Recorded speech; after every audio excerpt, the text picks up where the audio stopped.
గీ work out చేస్తా అంటే నాకైతే వామిటింగ్ వచ్చేటట్టు అయింది. హే గైస్, ఇవాళ కూడా నేను 7 గంటలకు లేచి జిమ్ కి అయితే స్టార్ట్ అయితే అన్నమాట. పోతూ పోతూ దారిలో ఒక ముసలమ్మ పోతాంది. నేను వీడియో తీసుకుంటా అంటే అంటాను కదా, ఏ రాబా అడకవు నా వీడియోది తన వేంద్రాబా అడకవు అని అంటాంది.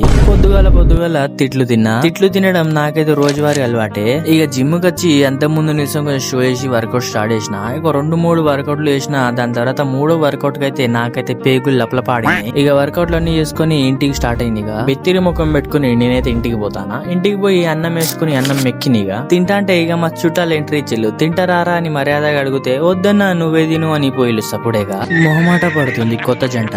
ఇక మా మహేష్ భాయ్ ఫోన్ చేసి బాయ్ చికెన్ లానే జంగే బాయ్ అంటే పోయినాం. చికెన్ తీసుకుని మళ్ళా రిటర్న్ అయినాం. ఇంట్లో నీళ్లు లేవు పోరా బాడుకో తేపు అంటే వచ్చిన. గుడ్డు గోసి కారం పొడేసి మెక్కిన ఘోరంగున టేస్ట్. ఇక గ్రౌండ్ లో క్రికెట్ ఆడతాలంటే పోతానా. ఇక మా గల్లీల పిల్లలు ట్రైన్ ఆట ఆడుకుంటారు. నేను కూడా ఆడేది చిన్నప్పుడు. మీరు కూడా ఆడితే కామెంట్ చేయండి. ఇక గ్రౌండ్ కి వచ్చి నేను ఆడేది ఉండదు పీకేది ఉండదు. చూసి చప్పట్లు కొట్టడం తప్ప ఏముండదు. ఇక మా వాళ్ళు నిరాహార దీక్ష చేసినట్టు కూర్చున్నారు. ఎప్పుడు వెళ్తాం ఎప్పుడు పోయి చాయ్ తాగుతాం. ఇక మావాడు ఫోన్ పట్టుకొని ఇచ్చిండు. గాడ్జిలా గ్లాస్ ఎప్పించిండట మొన్ననే. ఇక మా వాళ్ళు ఆగకుండా 6లు కొట్టిల్లు 4లు కొట్టిల్లు. మ్యాచ్ అయితే మంచిగానే గెలిచినాం. మావాడు చాయ్ తాగుదామని తీసుకుపోయిండు. నేనైతే చాయ్ తాగేసిన. వాడు గ్రీన్ టీ తాగకుండా బీడి తాగినట్టు షో ఎత్తాడు. ఇంట్లేమో నీళ్లు తాగుతాడు. బయటకు వచ్చినప్పుడు గ్రీన్ టీ గుర్తొస్తాయి. నేను గ్రౌండ్ కి రావడంతోనే మ్యాచ్ ఓడిపోయి మా వాళ్ళు. నా వాళ్ళు ఓడిపోయి నిన్న నిలగొట్టిల్లు. మా అక్క వాళ్ళ ఇంటికి వచ్చిన మా అక్క కూతురికి డబ్బా తీయనిస్తే మేరే పాస్ దమ్ నయ్యే మామా అని అంటాంది. దమ్ ఎక్కడ ఉంటాయంటే చెయ్యి చూపిస్తాంది. ఇంటికి పోదాం అనుకున్న పొయ్యి మీద కంకి ఉన్నది. అందుకే మెల్లగా ఆగిన. కంకి తినేసి కొంచెం సామాన్ తీసుకుని ఇంటికి పోయినా. ఇయాటి రోజు నాది ఇట్లా గడిచింది.